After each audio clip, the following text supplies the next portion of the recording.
Welcome back to the Manc Entrepreneur YouTube channel. Happy Friday. And in today's episode, I'm going to be talking with you about Jeff Bezos becoming the world's first trillionaire and why the latest news about the Amazon share price is actually nothing to be concerned about, and it's only going to go back up. You see, I mean, it was pretty much news everywhere yesterday that Jeff Bezos had become the world's richest man, overtaking Bill Gates, and that his worth was at 91 billion US dollars, which is just just 9 billion, as if that's a really small amount of money, from the big 1 trillion that we see there. That's a crazy number, so many zeros. And it was short-lived, however, as yesterday, I believe, Amazon came out and announced their Q2 earnings report, and the stock markets didn't seem to like it. And for me, I'm a little bit confused as to why. So what happened was Amazon's share price dropped by 3%, and Jeff's worth came down a little bit, and Bill Gates took back over as the world's richest man once again. So firstly, we need to bear that in mind, that Jeff Bezos's net worth is tied basically due into how much stock he owns at Amazon. And as one of the largest shareholders, it's worth quite a lot. And therefore, the share price has a great impact on how much he is actually worth. Now, if we say that Jeff Bezos is lingering around the $90 billion mark, it stands to reason, again, currently the Amazon share price. In fact, let me get a live one up.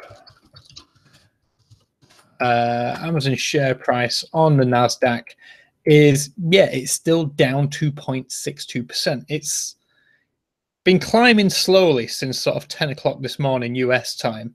We're now at midday, and it's trading at $1,018. I remember just a few weeks ago when it first, reached over the $1,000 per share mark. That was kind of a big deal. Not many companies have done that. So let's take a look at Amazon as a company, because we need to remember that for about 20 years, Amazon never made a profit. Amazon never made a profit in 20 years. And I think a large reason for that was due to they were never in it for the profit. Jeff was building bigger things. Everything that, Amazon made, it reinvested heavily. And, you can't argue with whether that has worked or not. It clearly has. Amazon owns so much infrastructure, so much logistics, they have so much power, as we discussed just the other day, in markets where they're not even competing yet. They affect markets. So the power of Amazon cannot be, disputed. What instead we have is surprised by this, and whether it's because I may be slightly more aware of what Amazon is doing, that it didn't come as a surprise to me. But let's just have a look at some of the headline figures from Q2. And that is that, basically, where's the figure gone? AWS is Amazon Web Services, is a huge profit maker for Amazon. That's still growing. Obviously, the marketplace is still growing. Amazon Prime is still growing. I don't see what everybody's so worried about. And yes, they posted a 77% drop in sort of operating profit, which is understandable if you know what they're up to, because they actually posted a 25% increase on revenue. So as in, like, as much as Amazon has sold, that's increased by a quarter, by 25%, and their second quarter revenue was $38 billion.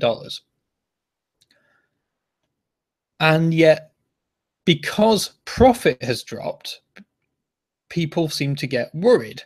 Now, we need to think about what Amazon is doing here. Amazon is already heavily investing in instant video, you know, with the likes of the Grand Tour and other things. Amazon Originals are becoming a much bigger thing. It's not cheap to make series and dramas and films. It just isn't. So they're obviously investing heavily into that because they know that's a big draw for the Amazon Prime subscription. And the more subscriptions they have, they know that Prime subscribers buy more on the marketplace. Who wouldn't? Free next day or free 2-day delivery. Makes sense. Free same-day delivery in the UK.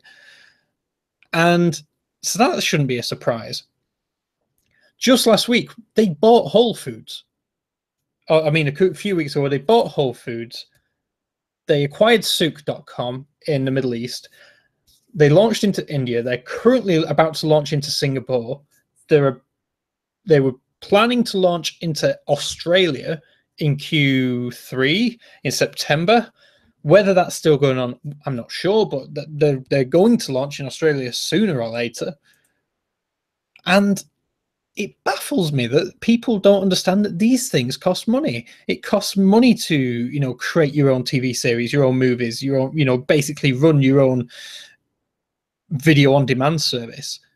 It costs money to set up, you know, operations in Singapore, to acquire Whole Foods for 13 billion, to acquire Souk.com, to launch in Australia, and all the logistics issues which go with that. So setting up fulfillment centers, getting Amazon logistics set up, all of these things is what Amazon has clearly been investing money in.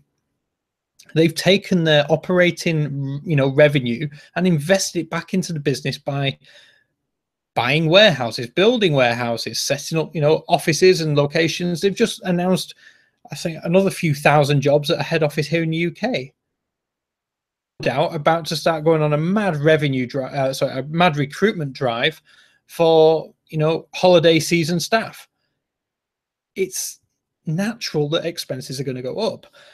But what we've seen is that as soon as Amazon has finished with its investment and turns the profit on, as in stops investing, things go very, very well. For the last 8, I believe, for the last 8 quarters, Amazon have posted profit. And when I'm saying profit, it's not small profit. Let me just find the drops. I mean, bear in mind, this is a company which didn't make profit for 20 years. And in the last 4 quarters, yeah, in sort of Q1 2015, they made a loss of about $57 million. Q2, a profit of 92. Q3 2015, 79 million profit. Now it gets interesting because this is when Amazon stopped investing as much and just turned to profit. Q4, 482 million. Q1 2016, 513 million. Q2 2016, 857 million. Bit of investment in Q3, 252 million. Back to profit in Q4, 749 million, and Q1 2017, 724 million. And that's the thing, is like they've made billions of dollars of profit in the last 3 years. Billions of dollars of profit. And just because, again, they've booked a trend and maybe gone back into operating loss of, I think, was it 70 something million? Which, again, isn't huge in Amazon's books, really. The markets have got really confused. But you just have to look at what they're doing. Amazon Instant Video is getting bigger. Singapore, Australia, Whole Foods, Souk. The investments, I can't keep saying it enough. This is why Jeff Bezos will be the world's first trillionaire. And I reckon we'll see it by next year. I think we'll see it by next year, because I guarantee Amazon will have a great Q4. They'll launch in Singapore. They'll launch in Australia. They'll figure out what they're doing with Whole Foods. by about this time next year, Q2, Q3, 2018, I think we'll have the world's first trillionaire. That's my guess. And for all the people who, like I said, are worried about Amazon's profitability, don't. They know exactly what they're doing. So that's what I wanted to talk to you about today, give you my opinion on Jeff becoming the world's first trillionaire, and yeah, ultimately my sort of general confusion as to why people were so weirded out that they hadn't made hundreds of millions of profit when they've been investing so widely in so many different things. Let me know what you think. I mean, I am not a stock market guy. I'm not, an economist. Let me know in the comments down below what your take on this is. Like I said, it isn't unusual for Amazon to post losses. They did it for 20 years, and look at them now. So, one of the world's richest companies, and cash rich at that too. So yeah, I'm not sure. If I had Amazon stock, I'd be holding on to it for a little bit longer. So that said, I hope you enjoyed today's video. Today is Friday, so enjoy the weekend. Enjoy whatever you're doing this Friday night. It's currently throwing it down here in Manchester. Rain really heavily. Great for the end of July. As a bit of a heads up, Monday, not sure what's happening with the Mondays Don't Suck episode, as I'm at the dentist first thing. It may be a live stream from the phone. I will see. But yeah, interesting week coming up next week. I'm hoping to get super high speed broadband in place. The engineer is supposed to be coming Tuesday. Very quickly after that, we will have much better upload speeds, and fingers crossed, that's what I'm so hoping for. In fact, one of the videos coming next week will be a comparison between the current shit state of internet that I have compared to the new one. So keep your eye out for that. With that said, let me know what you're up to this weekend in the comment section below. I'd love to hear from you. If you have any comments about Jeff and Amazon, again, I'd love to hear your thoughts on that as well. I will let you crack on with the rest of your Friday. Enjoy whatever it is you've got planned, and I'll see you, as always, on Monday. Thank you for watching. Have a great weekend.